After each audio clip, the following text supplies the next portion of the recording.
I think when you talk about the threats from Lease Sale 258, you're talking about the industrialization of one of the wildest and most pristine places on the earth. When I look at Lease Sale 258, it's like every other preceding lease sale, and I think it's important to take a step back and look at the federal law that authorizes these lease sales, the Outer Continental Shelf Lands Act, and that basically created a steamroller, a never-ending steamroller, where the federal government is obliged to hold these lease sales every several years, and they have to review their plans on a regular basis. So what you get is a community that will stand up and say, no, we don't want this. And then the federal government will say, okay, we hear you. And then a few years later, they'll come back and say, what do you think about it now? And I think that's the intent behind it.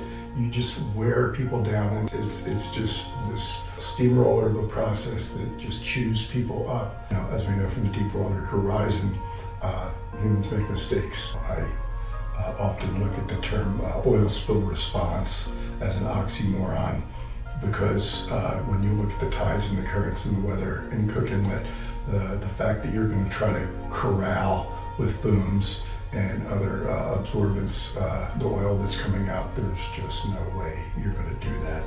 There's a reason that people are disgusted with government, because they see the government now just as a tool of these large multinational corporations, and that's what's happened. And this has been talked about for the last 30 years, the idea of government capture, where the money and interest will come in and actually control the government. Well, that's what we're seeing now. So it's important to recognize that we all own Cook Inlet. These are public lands and waters, and we collectively own those.